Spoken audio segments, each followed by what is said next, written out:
Buenas noches, bienvenidas, bienvenidos a un nuevo encuentro de Pensar Cultura. Pensar Cultura es un espacio de reflexión que tenemos en Sala Verdi, un espacio para reflexionar sobre las artes escénicas, sobre la gestión, la producción, la distribución, el quehacer de las artes escénicas tanto a nivel nacional como a nivel internacional.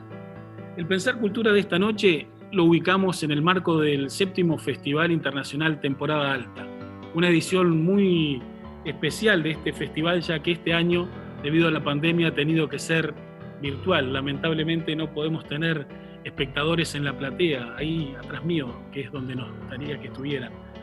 Esta noche vamos a tener como invitado nada más ni nada menos a un amigo, a un referente. Me estoy refiriendo a Octavio Arbeláez. Octavio Arbeláez, voy a leer brevemente parte de lo que es su trayectoria, porque en realidad si fuera a hablar de lo que es la trayectoria de Octavio, necesitaría un programa muy extenso. Octavio Arbeláez Tobón, abogado con estudios de posgrado en Filosofía y Marketing Cultural, candidato a doctor en Diseño y Creación de la Universidad Nacional de Caldas.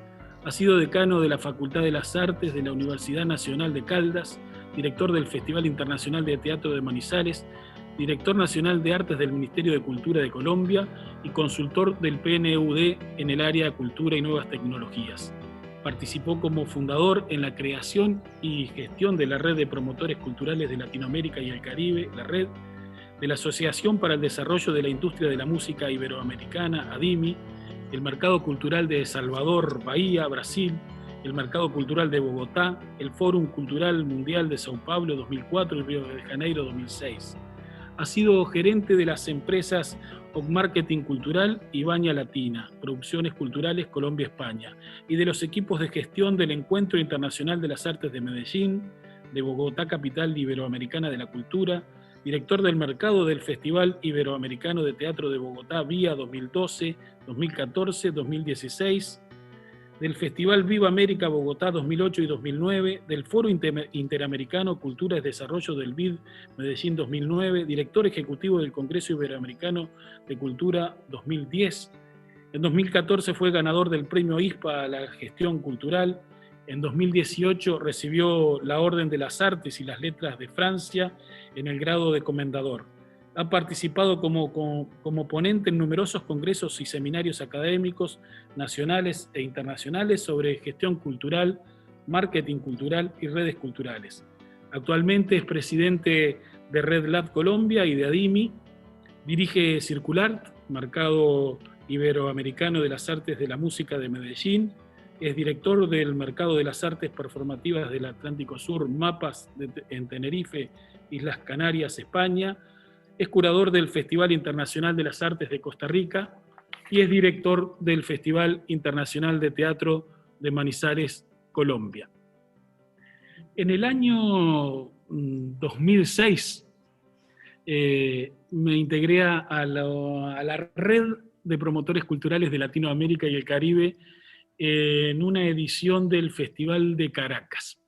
A partir de ahí comencé un viaje sin regreso en esto de las redes, y bueno, en unas reuniones, una serie de reuniones que tuvimos a partir de esa integración a la red, siempre la figura de Octavio aparecía porque, bueno, es justamente uno de los fundadores de ese colectivo latinoamericano, y me llevó casi un año y medio, diría, poder tomar contacto presencial y poder conocer a Octavio, y eso sucedió creo que en el 2008, en un mercado de las artes de Medellín. Llegué a Medellín, recuerdo una mañana, entré en un hotel muy lindo en el Poblado, el emblemático barrio paisa, el Poblado, y bueno, ahí estaba Octavio en una mesa, y recuerdo que, bueno, nos saludamos, y él me dice, ¿querés tomar un tinto? Y yo dije, bueno, si la cosa va a empezar así, esto va a estar bueno. Después veo que el tinto en realidad eran dos sabrosas tazas de café que aparecieron en la mesa ahí de manos del mozo. Y bueno, ese fue mi primer encuentro con Octavio en esa mañana en Medellín, y además fue el comienzo a partir de mi relación con él, del comienzo de un vínculo con Colombia, que es un país al que realmente admiro y quiero muchísimo. Octavio, bueno, bienvenido a este Pensar Cultura que nosotros titulamos Demoliendo Fronteras. Yo me atreví los otros días en una presentación que hicimos, bueno, dentro de estos tantos Zoom o reuniones que uno tiene, de definirte como un demoledor de fronteras, porque creo que bueno, has trabajado muchísimo justamente para que, al menos en Latinoamérica, las fronteras en relación a las artes se hayan derribado y haya eso permitido la circulación, el intercambio de conocimientos, de talentos en nuestro continente. Para mí es realmente un honor, te diría que hasta me pone nervioso tener que ser el presentador de este encuentro. Así que muchas gracias por estar acá. Al contrario, muchas gracias por invitarme y realmente a mí me sonroja un poco cuando apareció este periodo en que tal vez por mi edad, que no es tan avanzada, pero y me sorprende, ¿será que la muerte ya me ronda o qué sé yo? Pero empezaron a aparecer muchas invitaciones, muchos reconocimientos y yo decía, pero a ver, ¿qué es lo que está pasando? Entonces, en realidad me sonroja un poco que hablen bien de mí, pero bueno, es testimonio de una vida muy larga dedicada a esto. Desde muy joven estoy en este terreno y pues ronda los 40 años de trabajo, de manera que mucho más de 40 años, son como 43, 44 años que estoy trabajando en estos territorios, de manera que la verdad es que me enorgullece haber hecho un trabajo continuo, honesto, entregado. Y en cuanto a Latinoamérica, es que soy latinoamericanista convencido, es decir, esa Latinoamérica de Rodó, de Arguedas, esta gran América nuestra que debemos de conceptualizar y que justamente es mi gran discurso como espacio cultural común y este Demoliendo Fronteras que denominas tú, Gustavo, pues me parece que identifica plenamente lo que yo siempre he pensado. Esto es una patria latinoamericana que tenemos que reivindicar con todos nuestros matices y todas nuestras diferencias. Pero eso precisamente es lo que nos une, ser diferentes. Como las conversaciones con Octavio siempre tienen el condimento del humor, voy a tomar una definición tuya, aquella de que dejaste de ser una joven promesa para convertirte En una dura realidad. En una dura realidad. Esa es una muy buena definición. Hoy me puse a repasar algunas entrevistas que te hicieron y había una particularmente que me gustó muchísimo, no recuerdo el medio, tendría que haberlo anotado porque hicieron todo un repaso por tu trayectoria y hablaban un poco de lo que fue tu infancia y el entorno familiar que tuviste donde de alguna manera apareció ahí el estímulo por la literatura, el estímulo, en definitiva, por el acercamiento a las artes que tuviste en ese entorno. Contanos un poco ahí cómo fue tu infancia colombiana, tu infancia manizaleña, no siempre, ¿no? Porque por lo que sé, tuviste, debido al trabajo de tu padre, que andar rondando por diferentes ciudades de Colombia, es así, ¿no? Sí, sí, mi infancia de hecho tiene más que ver con la costa Caribe, con Barranquilla. Ahí Y va. reivindico mucho esa relación con esa ciudad porque era una ciudad maravillosa. Lo sigue siendo, claro. Y es una ciudad donde, de hecho, estuvimos con Gustavo viendo cómo bailaban salsa en la Troja, que Fue realmente...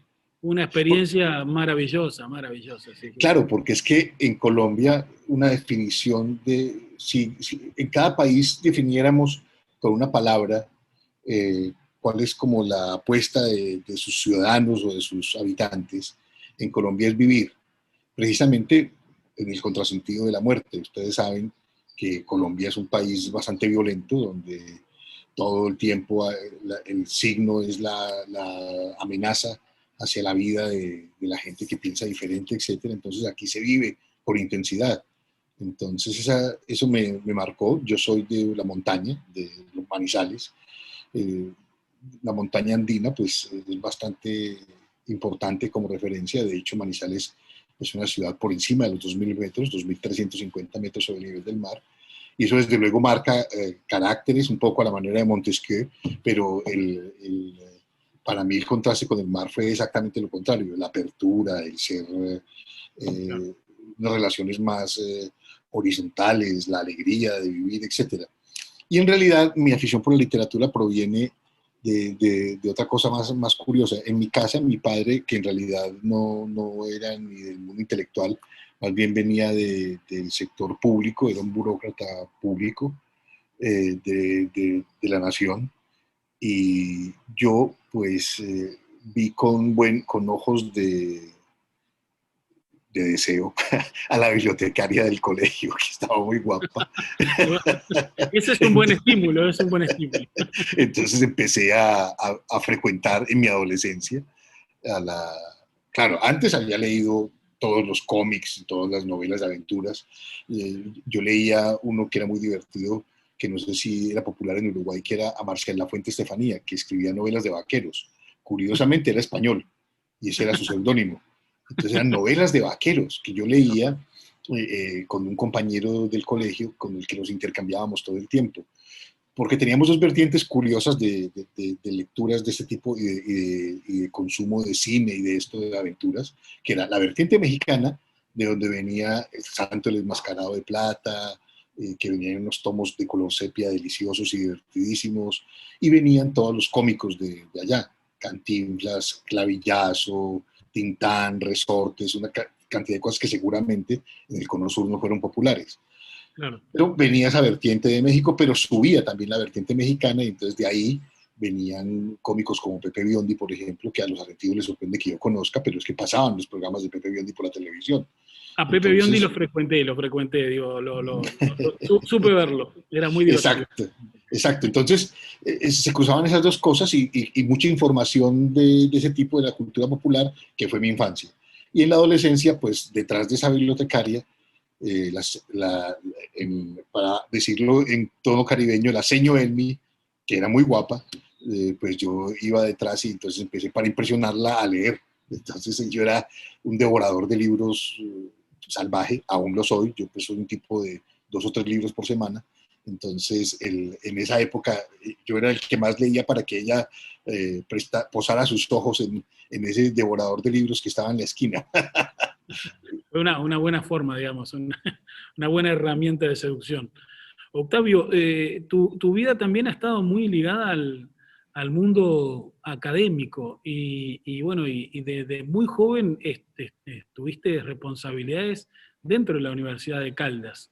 Bueno, es bueno aclarar para, no sé cómo llamarlo, si la audiencia, la teleaudiencia, los sumeros que nos están viendo, que Manizales es una ciudad universitaria, donde la universidad tiene una presencia importante en la vida de los manizaleños. Pero vos estuviste vinculado no solo bueno, como estudiante, sino a temprana edad con responsabilidades importantes dentro de la universidad. ¿Cómo Sí, la fue eso? Universidad de Caldas es una universidad de orden nacional. En Colombia hay alrededor de 150 universidades y la Universidad de Caldas en el ranking siempre está en el top 10, en los 10 primeras, nunca octava, novena, etc. Es una universidad mediana, una universidad de 50.000 estudiantes y pues tiene cierto prestigio y cierta presencia nacional e internacional.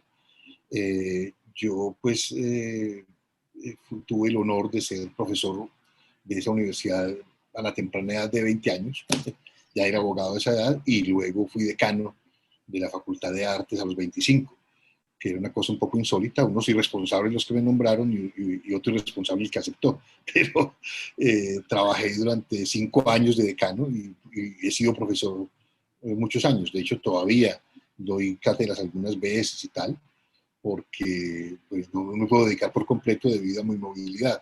Ahora que estamos en este periodo de inmovilidad, he recuperado la cátedra y estoy por estos medios tan extraños, en esta especie de convivio tecnológico que diría Jorge Duati, pues estamos un poco ocupando otra vez esos terrenos, he vuelto a la cátedra universitaria y tal, y me ha divertido mucho. Pero en cuanto a ahora, vuelvo a correr por todos lados, porque lo que me gusta es el sentido de la movilidad. Pero entonces, volviendo a la universidad, efectivamente, he sido profesor universitario muchos años y hoy estoy recuperando la cátedra y fui decano de facultad, fui presidente del Consejo Superior, es decir, ocupé cargos de responsabilidad temprana y luego he sido profesor en varias universidades, en periodos en Bogotá especialmente, aparte de Manizales, porque pues tuve un periodo de tiempo viviendo en Bogotá y en Medellín, entonces he ejercido la cátedra en esas ciudades.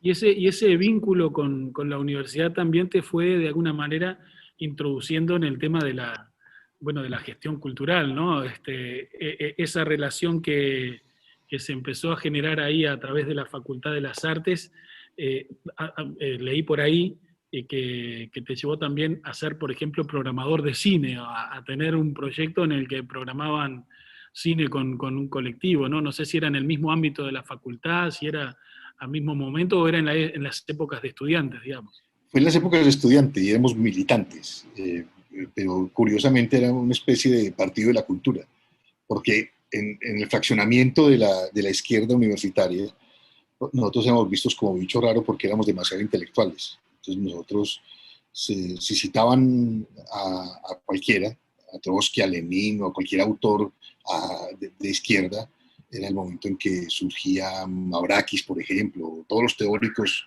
del marxismo de la época. Nosotros decidíamos que había que estudiarlos antes de hablar. Entonces nos encerrábamos a estudiar, pero ferozmente. Si en algún libro había una referencia de el que no haya leído El Capital no puede opinar, nosotros entonces teníamos que leerlo completo antes de poder opinar. Entonces realmente nos encerramos a estudiar mucho y pese a que éramos pues, militantes de una izquierda un poco anarquista y más bien ligados a esta cosa cultural y a mover ideas, pues la plataforma era el cineclub. Entonces formamos un cineclub que era muy entretenido, programábamos con el criterio de siempre de los cineclubistas, un poco autistas y lo que nos diera la gana, pero teníamos como característica importante que también producíamos cine.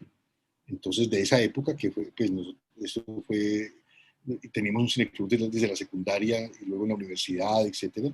De esa época hicimos una sala de cine independiente, una cinemateca, tuvimos también una unidad de producción y yo dirigí una película que probablemente es la peor película que se haya filmado en Colombia en toda su historia.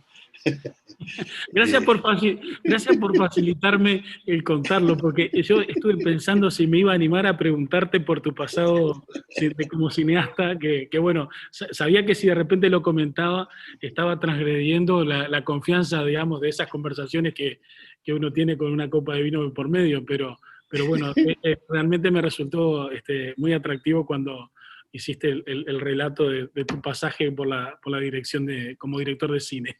De hecho, en esta época, recientemente alguien me dijo que tenía una copia de la película y me picó la curiosidad, porque para mi socia de toda la vida, Beatriz Quintero, era muy mala, pero para otras personas el recuerdo estaba muy bien. La pasaron en la televisión colombiana, la pasaron en el circuito de las cinematecas, y pues tampoco la descalificaban tan fuertemente como yo, pero, pero, pero creo que me quedo con el criterio de Beatriz porque ella, severa como era sobre el carnaval del diablo que es en su pueblo. Entonces, Cierto, había escuchado ese relato, cierto. entonces es una historia fáustica y claro, ellos son defensores de la tradición carnavalera y probablemente es por eso que le incomoda un poco a mi querida socia y amiga de toda la vida. Una gran amiga también, seguramente nos estará mirando ahí en el otro lado de la pantalla. Y ese vínculo bueno, o ese rol de programador o de llevar adelante ese cine club, ¿fue un poco el germinador para después meterte en la dirección del Festival de Teatro de Manizales, o eso cronológicamente está muy separado? Porque cuando empezaste a dirigir el Festival de Manizales, ¿cuántos años tenías? ¿20 y poco? 24. 4, por eso. Es que sí, la verdad es que muy osado. Yo era un joven profesor. En realidad sí, porque el activismo cultural también incorporaba a ser miembro de un grupo de teatro que se llamaba La Brecha, y se llamaba La Brecha no porque fuera una brecha como el periódico militante uruguayo, sino por Brecht y por Chaplin. Brecha. Mirá, brecha. Buena combinación, muy buenísima, buenísima. Brecha. Entonces yo pues era un actor, desde luego, malo, pero era actor.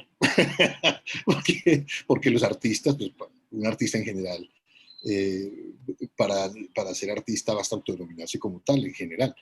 Eh, lo digo de una manera peyorativa, desde luego, es una broma, porque tú dices, eres actor. Sí, pero eres malo. Sí, pero soy actor. Al final, ¿quién te niega eso, no? Es decir, Que el público vea después qué pasa. sí, que salga corriendo de la sala es otra cosa. Claro. Entonces yo pues rápidamente identifiqué que mi lugar no era arriba del escenario, sino un poco en la producción y en la gestión. Y aparece la oportunidad de revivir el Festival de Manizales, que tuvo una interrupción de unos años, y yo con un proyecto en la mano tuve la iniciativa y me fui a perseguir gente. Es decir, pero lo curioso es que definitivamente ser joven es una virtud maravillosa y no quiero dejar de serlo nunca porque se es osado, se es irreverente, se es atrevido.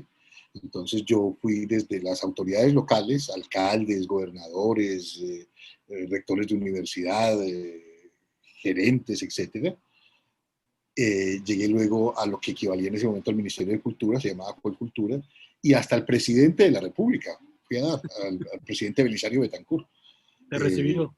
Me recibió. Yo fui yo decía que era el modelo de producción de mano sudada. Tú llevas en tu mano, con el sudor propio Temblando. de los nervios, un Claro, proyectico.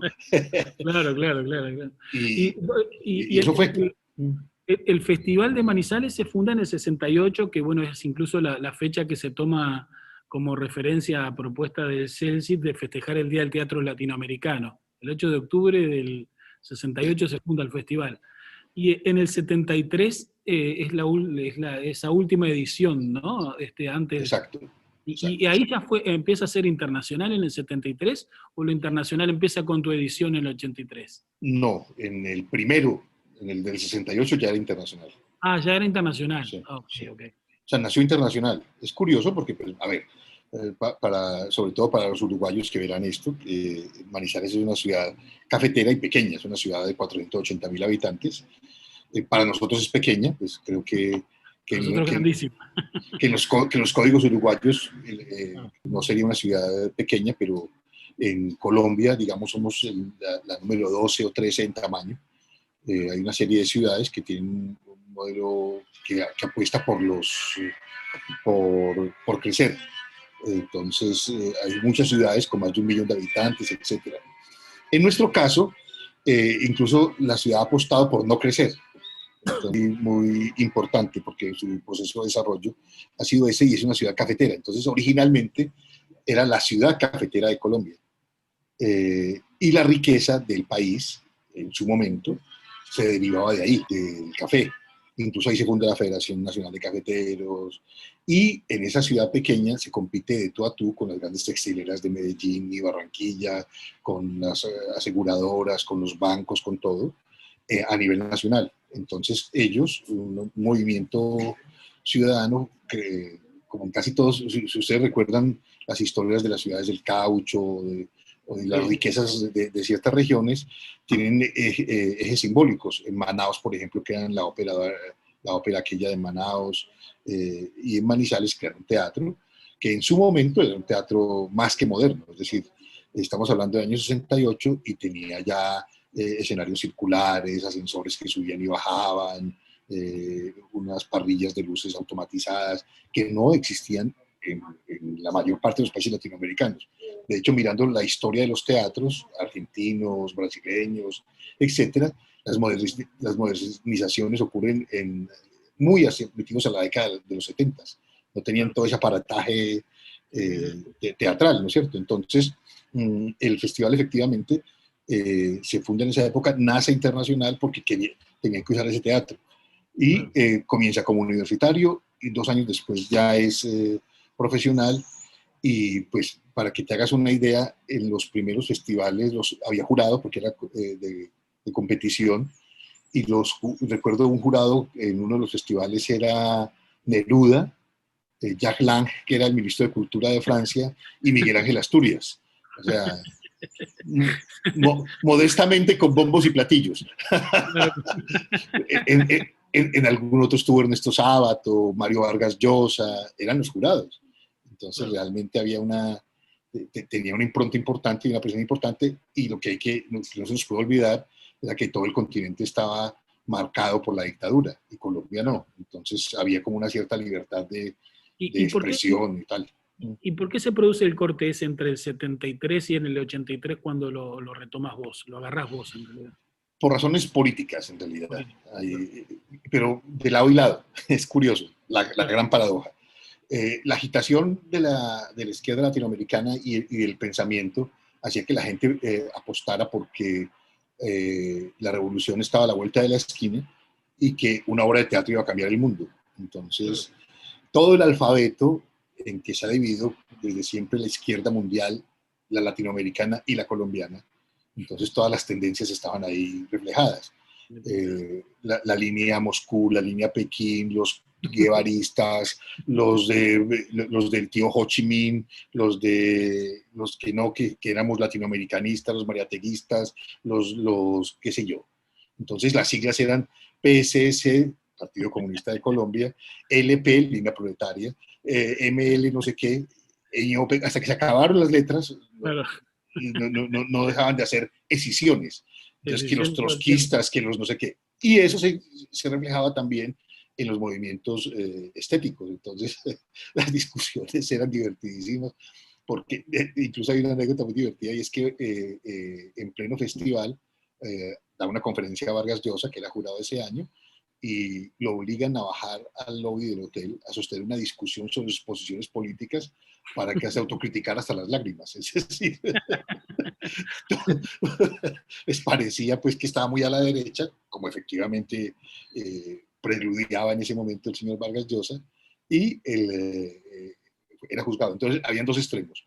El gobierno nacional, que decía que, pues, que cómo iba a patrocinar el que estuviese instalado ese discurso de izquierdas, y la izquierda que se canibalizaban los unos a los otros, y que veían que por qué vamos a servir a la burguesía presentando espectáculos para la burguesía. Entonces, en esto hizo una explosión, y el crack hizo que todo desapareciera. Justamente cuando retomo la propuesta, lo retomo desde una dimensión teatral, y mi discurso era: apostemos por el teatro. La ideología es consustancial, pero por lo menos hagamos apuestas estéticas y hacia la diversidad, sumémonos todos. Entonces, mi pequeñísima autoridad de ser decano de facultad y ser una persona reconocida en el medio intelectual, pues hacía que yo pudiera ser interlocutor de todos. Claro. Y que todos me miraran con desconfianza al final, para que lo confesemos, ¿no? O sea, este es de nosotros, este es de nosotros, es de nosotros. ¿De qué lado está? ¿Y Exacto. cómo en el año 83 dijimos, ¿no? Sí, en el Sí. 83. ¿Y cómo relevaste las propuestas para programar? ¿Cómo te juntaste con materiales? ¿Empezaste a viajar ya o te llegaban la información a través de diarios, revistas? ¿Cómo te fuiste juntando con la información para armar esa primera edición? Me imagino que ya después que la cosa entró a rodar debe haber sido más fácil, pero esa primera edición debe haber sido muy particular, ¿no? Sí, fue realmente, no viajé, fue No viajar. investigación de prensa, de crítica, de teatros. Recuerden que no había internet, ni siquiera había fax. Claro. Nosotros comunicábamos por telex cuando era muy urgente, o por telegramas cuando era muy urgente, las llamadas telefónicas aquellas premodernas, en que había que esperar a que una operadora te comunicara. Llamaba a todo el mundo, buscaba contactos, busqué en los archivos del festival, hurgué en todas partes, y sobre todo encontraba algunas personas que fueron cómplices y que trataban de estar cercanos a este proceso. Entonces encontramos algunos grupos, y cuando se corrió la voz, la gente empezó a enviar propuestas y nosotros a apostar por esas propuestas. Luego se van creando esas redes de información, esos circuitos de información, y yo empiezo a viajar, a ver espectáculos. Por otra parte, había en ese momento también otra vez las peleas políticas, y pues resulta que uno de los sectores del teatro colombiano colombiano, de una de las tendencias, pues se separa porque ellos querían tener el control del festival y hacer ellos los contenidos, etcétera, pero que nosotros pagáramos todo. Entonces yo les decía que, pues, que el papel de un director no era simplemente prestarse a que ellos hicieran todo. Eh, Gente muy respetada, muy respetable, con las que hoy día soy amigo, pero tuvimos un distanciamiento importante. Y un poco así, la verdad es que era una época en que tampoco abundaban los festivales, por lo tanto se recibían muchísimas propuestas, incluso anecdóticamente también apareció por esas tierras Juan Margallo, que era el director del Festival de Cádiz, y me dice, estoy fundando el Festival de Cádiz, lo quiero hacer con el modelo Manizales. ¿Puedo visitarte? Yo, claro. Entonces cogí un avión muerto de miedo porque aquellos avioncitos pequeñitos eran de 20 pasajeros. Él se murió de pánico cuando fui por el aeropuerto, estaba de color verde, eh, y nos fuimos a comer.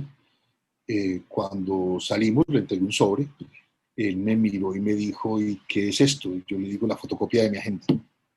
Y él me dice, pero eso no es usual, eso no, la información no se entrega tan fácil. Y yo, a mí me costó construir esto, pero entiendo que es necesario que hayan espacios en España para los latinoamericanos. Y tú tienes buenas intenciones y eres un buen hombre, como efectivamente sabemos todos que lo es. Aquí tienes mi agenda y pues adelante, a trabajar. Y incluso luego, con el paso del tiempo, él y yo viajamos mucho juntos a ver espectáculos, sobre todo en el Cono Sur.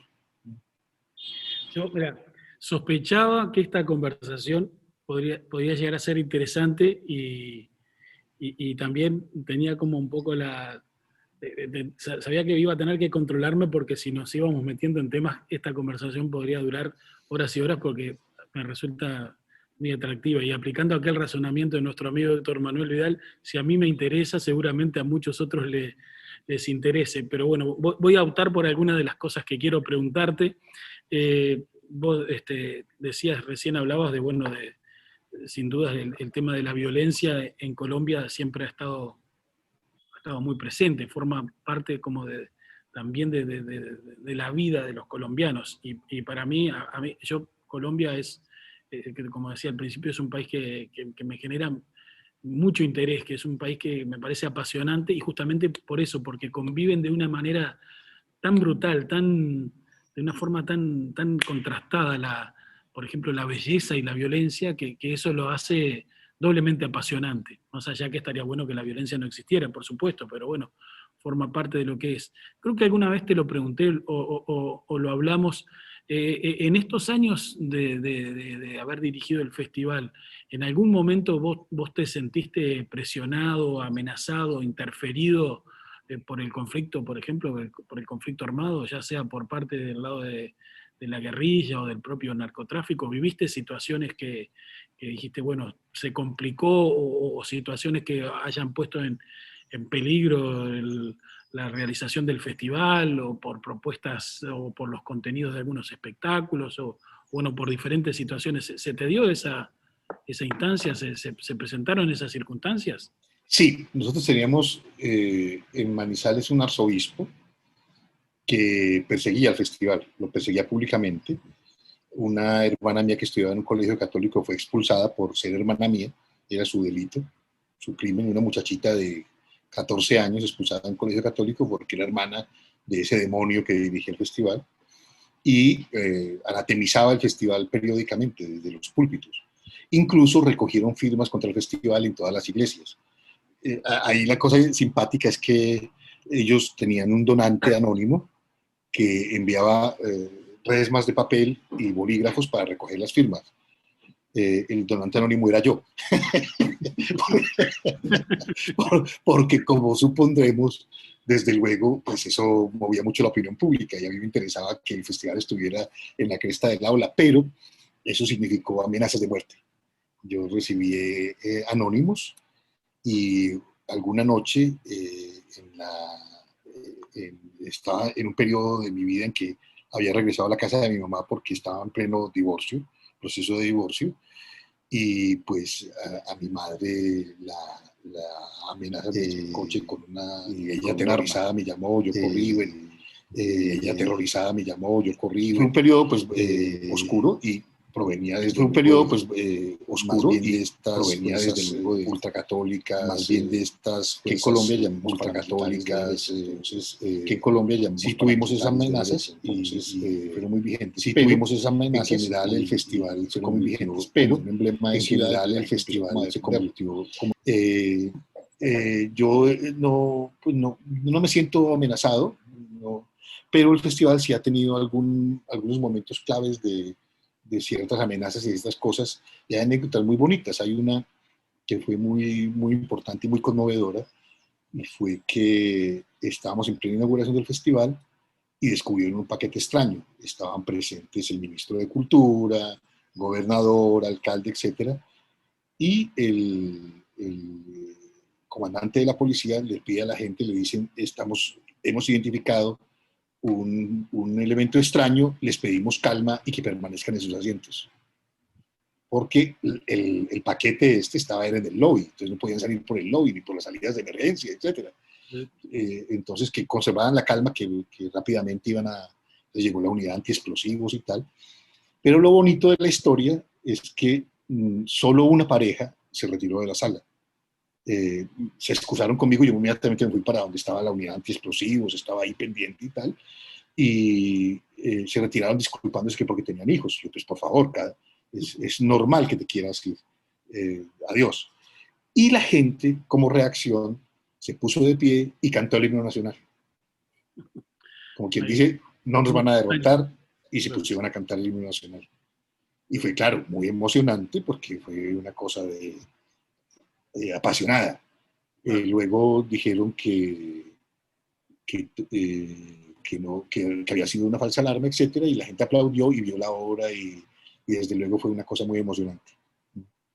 Y ya enseguida que a los pocos años que estabas dirigiendo el festival, te embarcaste junto con otros colegas de Latinoamérica en la fundación de la Red de Promotores Culturales de Latinoamérica y el Caribe, nombre largo si los hay, que fue en el 91, 92, por ahí. 91. 91. Sí. ¿Y cómo fue eso? ¿Fue complicado? ¿Cómo se fue dando? ¿Fueron coincidencias? ¿Se fueron encontrando? No, eso fue en realidad fue un proyecto de una pareja de Paraty, Brasil, Marcos Caetano Rivas, que vio eso como muy interesante e invitó, pero invitó como por azar, él no conocía mucho tampoco, y nos invitó a gente así como tratando de identificarlos. Incluso llamó y al primero que contestó en el festival de Manizales le dijo, oye, ¿tú por qué no vienes? Entonces le dijeron, no, es que yo no soy el director.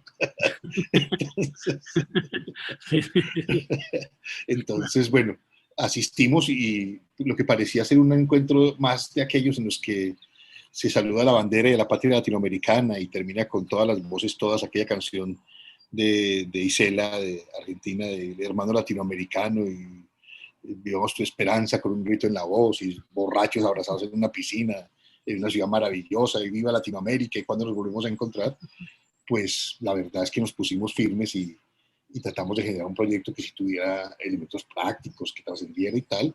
Y fue un momento importante para todos nosotros, sin ninguna duda. El trabajar en red significó mucho para todos. Yo medio trabajaba en red con algunos colegas, especialmente en España, con gente de México y con gente de Argentina, pues por la producción obvia y porque tenía amigos personales con los cuales trabajaba en confianza. Pero cuando aparece esta red, parece muy interesante y fue poco a poco consolidándose. Y hoy, luego empezamos a trabajar sistemáticamente en esa y otras redes sin articulaciones y tal, pero era muy interesante como modelo, porque finalmente la impulsamos, yo fui el segundo presidente y traté de consolidarla sobre todo en una cosa que en ese momento no se usaba, que era Internet. Nosotros desde un pueblecito de los Andes, de una ciudad intermedia de los Andes, trabajábamos Internet y la gente nos miraba con sorpresa. En Europa no lo hacían. El Informe del European Theater Meeting nos miraba. Hay un tipo que yo adoro, que es como mi maestro en la vida, que es Philippe Thierry, que fue fundador del IETM y presidente de la ONDA de Francia, y el tipo me decía, courage, mon ami, courage, dale, que aquí no estamos haciendo eso, tú tienes visión para adelante. Entonces nosotros montamos un sistema de internet en una época en que era complicadísimo. Todo era por código, una cosa, ese ruidito que era muy emocionante, porque cuando por fin te conectabas, te ponías muy feliz. Entonces, empezamos con eso. Es decir, tratamos de ponernos al día y de que se generaran estas relaciones que la tecnología podía facilitar y que hoy es el trabajo en red fundamental. Sí, yo llegué a esos últimos coletazos de la red donde uno tenía que ir con la montaña de VHS, de videos, de CD, ¿no? Y eran largas reuniones donde nada a nivel técnico funcionaba.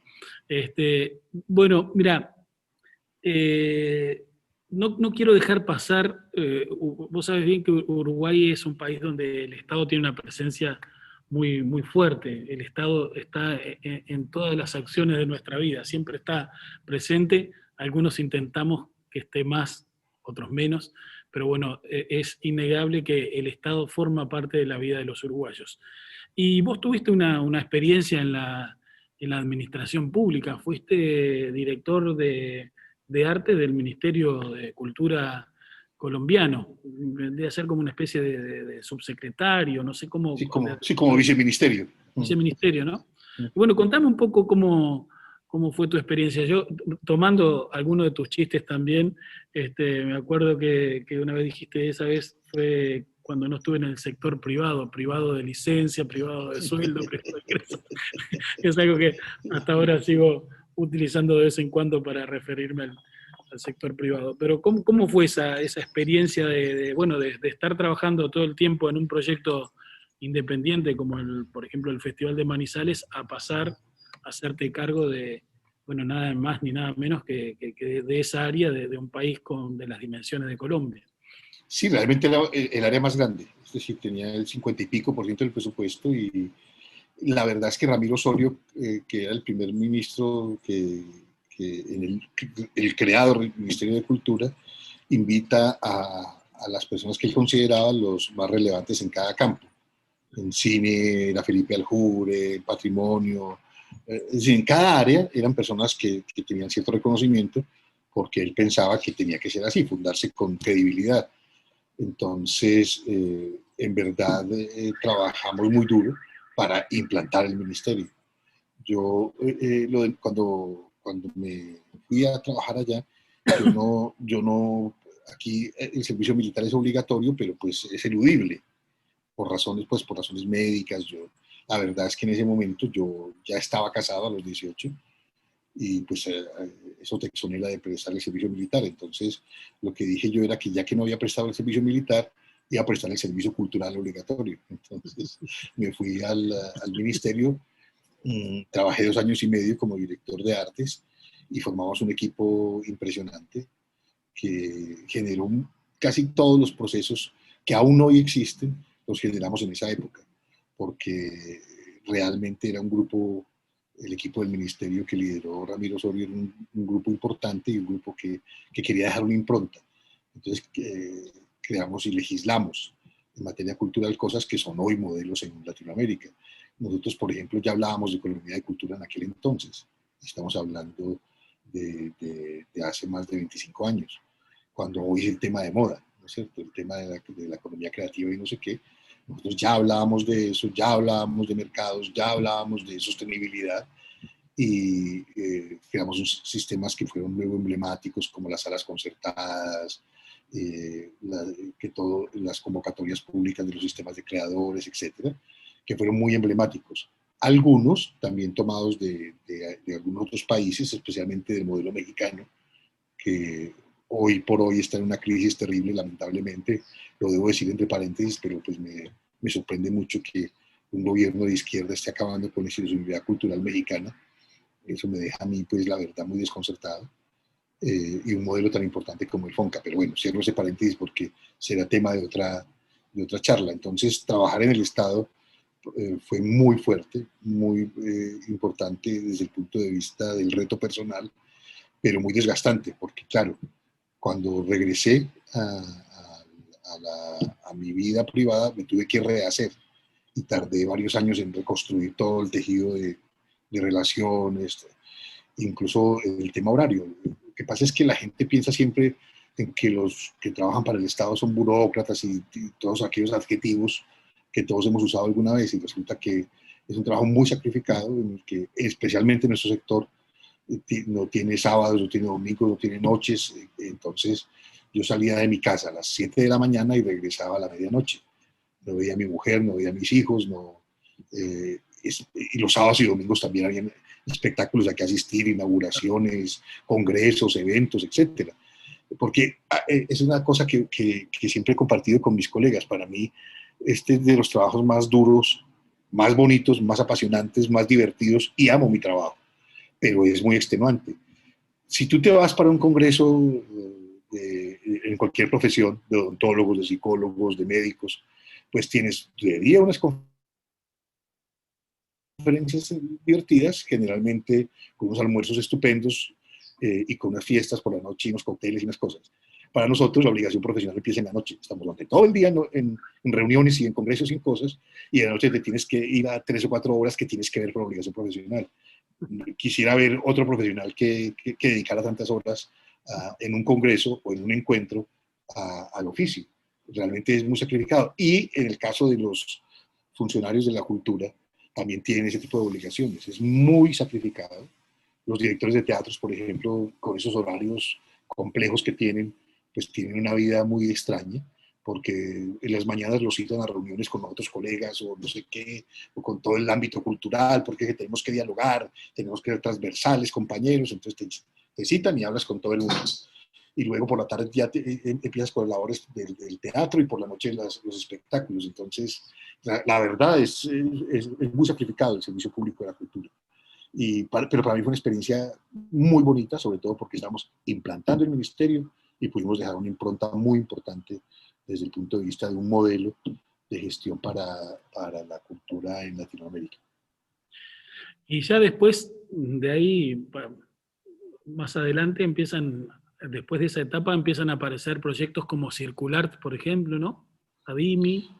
Sí, pero primero fue el mercado de Bahía, El mercado de Bahía. Okay. Estuvo muy interesante, y que me invitó Ruiz César Silva, a quien siempre rindo homenaje porque era una brillante figura, extraordinario pensador, una persona muy extraña, es decir, era de un magnetismo personal arrasador, y era uno de estos líderes que era como un animal escénico, como una persona bahiano con un poder de convocatoria notable, y realmente era una cosa insólita y era un ser iluminado. Entonces este personaje, que era muy líder, me propone, y juntos creamos el que fue el primer mercado cultural en Latinoamérica, que es el mercado de Bahía. Pues yo me senté a escribir y hacer el segundo de Rubí, y a trabajar en que fuera internacional realmente, y a partir de ahí se crea este modelo de mercados. Luego fui a México a trabajar con Mario Espinosa, otra persona a la que admiro muchísimo, porque también es un personaje absolutamente brillante como creador y como intelectual, pero también fue uno de los gestores más importantes de México. Reconceptualizó totalmente el FONCA y ha sido una figura muy, muy importante. Ahora está en la academia. Mario me invitó a trabajar con él en México, Puerta de las Américas, y pudimos también hacer un modelo de mercado muy interesante. Y luego ya en Colombia implantamos los mercados. Primero en Bogotá hicimos un par de cosas, y luego en Medellín, que hicimos Circulart. En Bogotá era mixto entre artes escénicas y música, y en Medellín ha sido solo música. En el Congreso Iberoamericano de la Música lo implantamos, que fue muy divertido porque hicimos un congreso muy loco, muy exagerado en números y eso. Parecíamos argentinos. Porque todo, es decir, en el sentido de que todo tenía que ser grande, pero en realidad nuestro comportamiento es más uruguayo porque somos más modestos. Por eso tenemos empatía. Pero el Circular es un proyecto muy personal que has desarrollado, con el que has incursionado fuertemente en el mercado de la música. Algunos lo consideran el Womex latino, creo que ha tenido un poco esa definición, y es un proyecto que ha tenido una continuidad y que no tiene techo, que tiene un desarrollo que ya está instalado y que puede ser el Manizales de la música de aquí a unos años más, ¿no? Sí, realmente es un fenómeno raro, porque nació grande. Nosotros nos mirábamos y decíamos, ¿qué fue esto? O sea, ¿por qué? ¿A qué horas? Somos gente absolutamente independiente, somos más bien de la gestión cultural y estamos en el mundo de la música, pero desde la dimensión cultural, no desde la dimensión de la industria. Hoy sí estamos metidos en la dimensión de la industria, pero más bien como ese Pepe Grillo que le dice a la industria, eh, recuerda los comportamientos éticos, recuerda esto, y un poco como preceptores o prescriptores de lo por venir. Entonces reflexionamos, proponemos, intentamos que la gente se sostenga, que la gente discuta, etcétera. Entonces es una plataforma muy interesante porque además nosotros todos nos ven como bichos raros. Nosotros pues somos una organización de la sociedad civil sin ánimo de lucro que cumple el papel que debe estar cumpliendo el Estado. Y lo hacemos y somos interlocutores del Estado, confiables. Es decir, nosotros tenemos convenios suscritos con 18 países, con institucionalidad pública de 18 países. Y eso pues es insólito para una ONG de Medellín. Entonces, ¿qué hacemos? Trabajamos duro por la gente, pensamos en la sostenibilidad del sector y desde luego tenemos principios éticos. Tratamos de que los linderos estén bien trazados y quien trabaja en el bando o en el lado nuestro, es decir, de la promoción de la escena globalmente, no tenga un pie en el otro lado. Es decir, no creemos ético que tú trabajes en una distribuidora, en una agencia de booking, en una agencia de management y al mismo tiempo trabajes con nosotros. ¿Por qué? Porque nuestra misión es promover la escena globalmente, no singularmente. Algunos mercados tienen esa doble norma, de que promueven mayormente su producción artística y, y luego hacen una cosa global, pero se centran en distribuir lo suyo. A nosotros nos parece que eso no es ético, entonces intentamos generar esos procesos y la verdad, para nosotros es sorprendente tener la presencia que tiene circular en Iberoamérica y en el mundo. De hecho, entre las cosas que tenemos muchos reconocimientos en Asia y en África, una relación muy estrecha y un trabajo serio que ha permitido, por ejemplo, porque la primera vez que toca una banda latinoamericana en el festival más prestigioso de Inglaterra, era por el proceso de seducción que hicimos nosotros con ese festival, que es Glastonbury.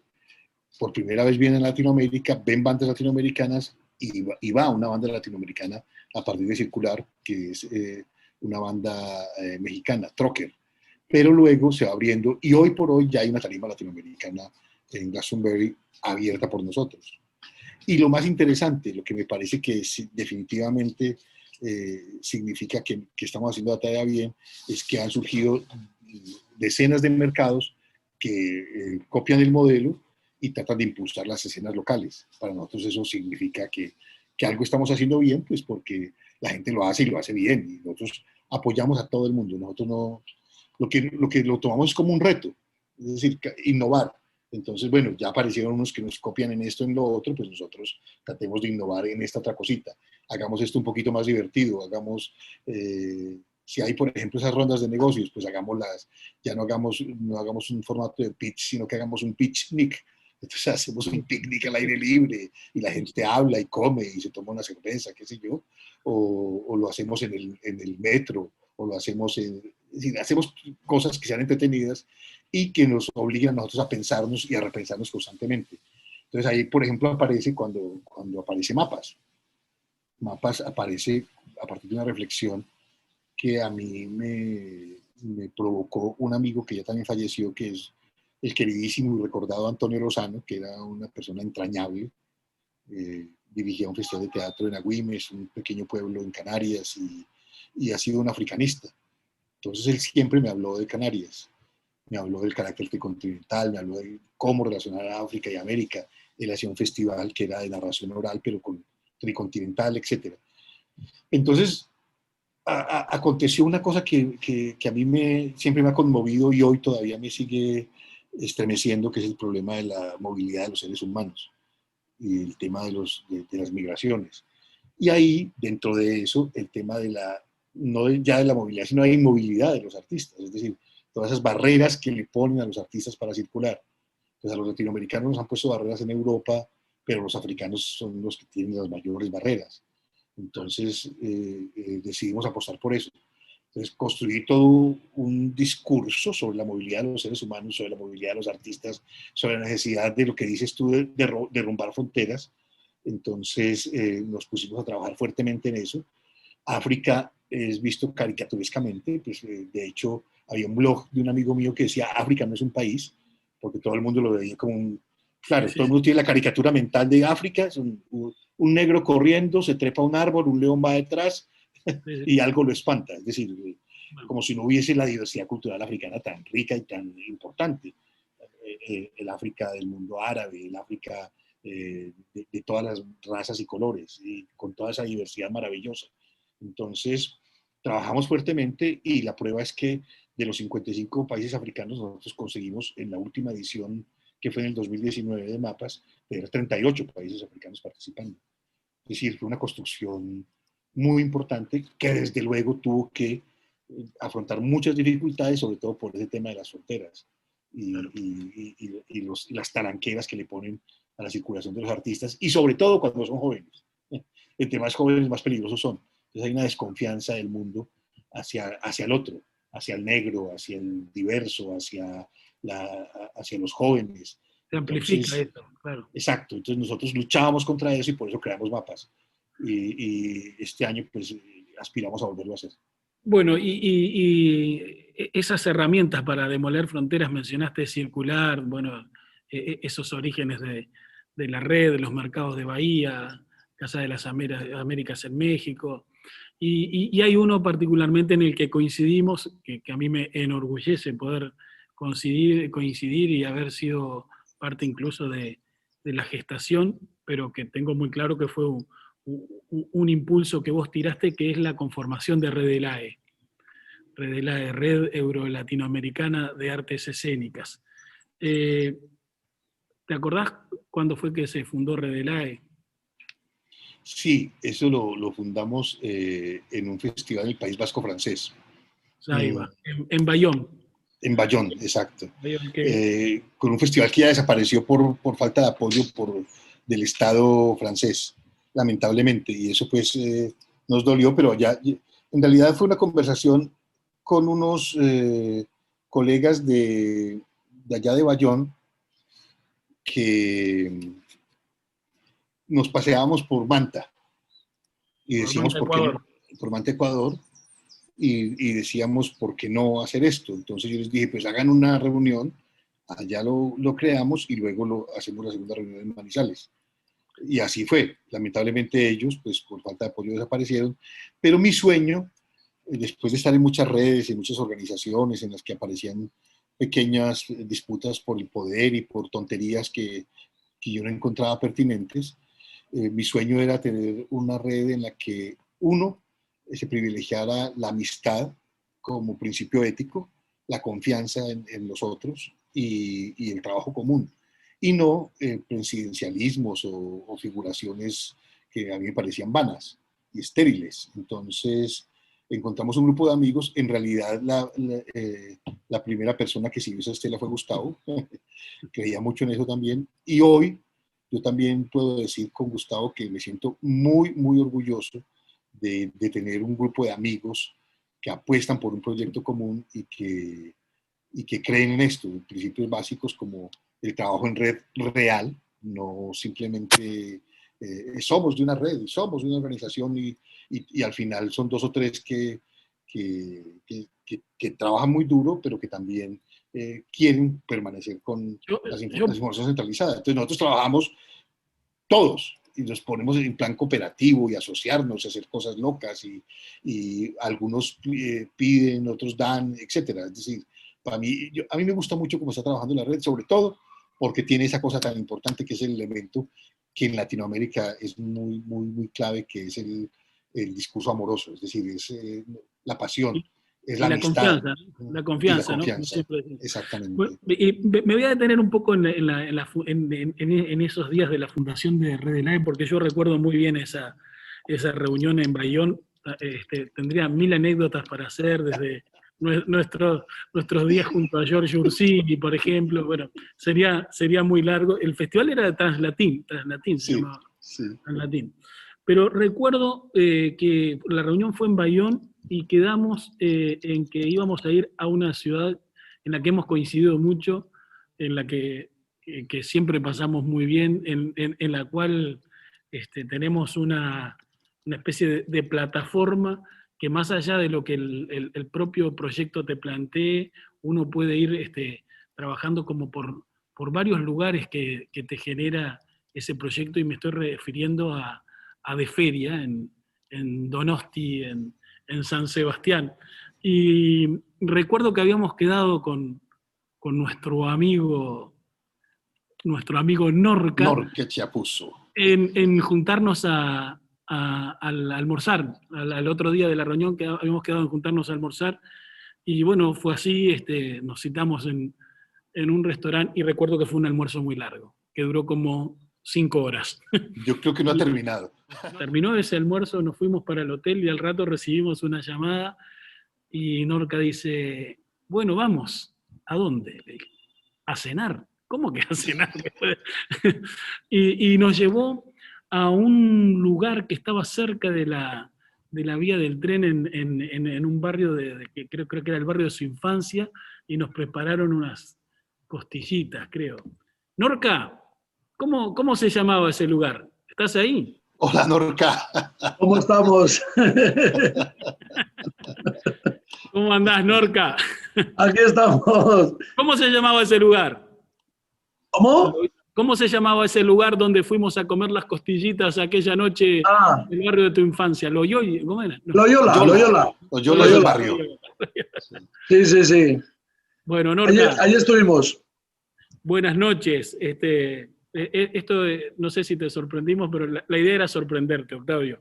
Y Hoy mucho. estuve hablando un Y- poco con Norca de cómo íbamos a hacer esto, y bueno, me pareció bien interesante lo que me contó, y me gustaría que pudiera transmitirlo también vuelvo a decir, a la audiencia, a teleaudiencia, a sumeros, de cómo comenzó el vínculo contigo, y que realmente me pareció muy, muy apasionante, y estoy seguro que con la capacidad de relato que Norca tiene, lo vamos a disfrutar.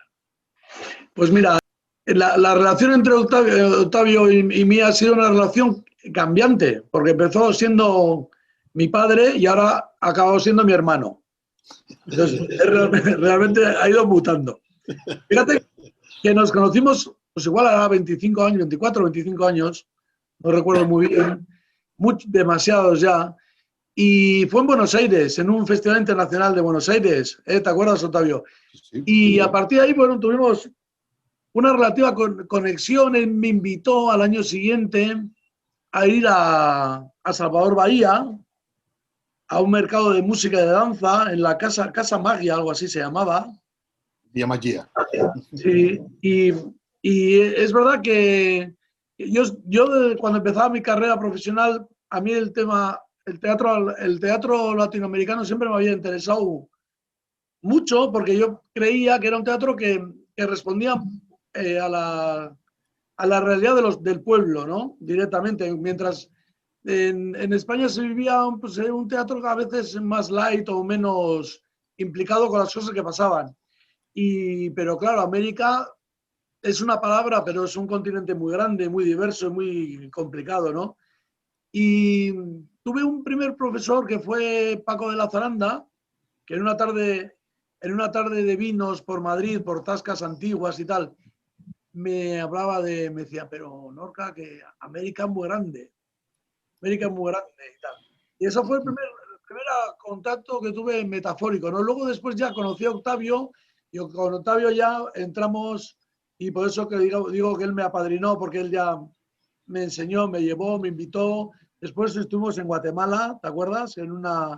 Ya como socio, como invitado, ¿no? ¿Cómo se llamaba? Invitado especial de la red latinoamericana.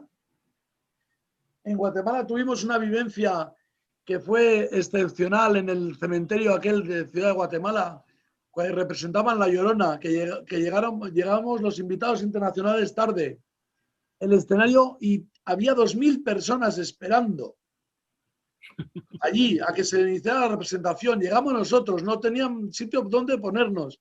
Nos pusieron en el propio escenario, que era una plataforma de tierra como improvisada, más alta que el resto, de donde estaba el público, que estaban en las laderas, en los nichos, y bueno. Y allí empezó a representarse La Llorona, que los actores para salir a escena nos decían, nos daban en el golpe, en el hombro y nos decían, permiso, permiso, déjenos pasar, y salían y actuaban allí, ¿no? Y aquello de, ¡buah! O sea, son esos recuerdos para toda la vida, ¿no? Y ahí es donde Octavio pues hizo de mi papá latinoamericano, ¿no? Y luego ya pasamos después a ser hermanitos de muchas andanzas. Nos ha unido siempre el teatro, nos ha unido nuestro amor, el suyo por el País Vasco y el mío por Colombia, por sus orígenes vascos, que tiene su apellido Arbeláez, tiene un origen Arbeláez, es una modificación fonética que tiene, que quiere decir piedra de pizarra, o sea que Octavio tiene poético hasta el apellido. Y luego nos unió, lógicamente, aunque él está ahora adelgazando y yo también lo intento, nos ha unido la gastronomía y todas las chuletas que nos hemos comido, con perdón, de los ganaderos y de las vaquitas que están en el monte y así, ¿no? Y los veganos. Esa ha sido nuestra transformación a hermanitos del alma, que bueno, que hemos hecho muchas cosas juntos y seguiremos haciendo, ¿no? Bueno, amigos, realmente es un placer tenerlos acá en este ámbito, a pesar de que no estamos juntos de forma física. Yo sé que estamos de alguna manera juntos, y para mí era lindo poder terminar de esta manera este encuentro, porque vuelvo a ese título que le pusimos a este encuentro, que era el de Demoler Fronteras, y bueno, uno lo puede ver acá, hay un vasco, un colombiano y un uruguayo intercambiando experiencias, intercambiando muchas actividades que hemos tenido en forma conjunta, y que creo, bueno, son el ejemplo de lo que se puede lograr a través de este trabajo en red. Así que muchas gracias por participar. Gracias, Norca, porque sé que es un poquito tarde ahí todavía y estuviste aguantando. Debes tener alguna copa de vino ahí media... No, eso seguro. No, ya me la he leído. Que las apariencias engañan. Aquí el vasco es Octavio, yo soy más colombiano. Bueno, tenés influencias colombianas porque compartís tus días con una colombiana, así que eso también te ha hecho más colombiano. Y porque los vascos nacemos donde nos da la gana. Exacto. Yo sumo mi segundo apellido, que es Alcalá Rondo, así que también... Exacto, o sea que ahí estás, somos hermanos en las chuletas. Ahí va la hostia. Bueno, Octavio, muchas gracias por este encuentro, espero que la hayas pasado bien. Yo la verdad que lo disfruté bastante. Al principio, como te decía, bueno, era como un poco extraño tener que andar presentándote formalmente, pero luego que fuimos entrando en ese tono que quería que tuviera la conversación, que era casi como estar en una mesa de bar, en algún restaurante, se fue dando la charla para el lado que queríamos. Norca, gracias a vos también. Un abrazo. Y un abrazo muy fuerte, Norca. Muchas gracias por saludar. Que estás guapo así con tus barbas. Espero que nos veamos pronto. Octavio, una última pregunta. ¿No tenés abstinencia en los aviones? Absoluta, estoy con síndrome de abstinencia absoluto. O sea, yo veo un avión y se me salen las lágrimas. Bueno, amigos, un abrazo grande, saludos desde Montevideo, desde acá de la Sala Verdi. Muchas gracias por todo. Se los quiere por estos lados. Hasta luego, gracias.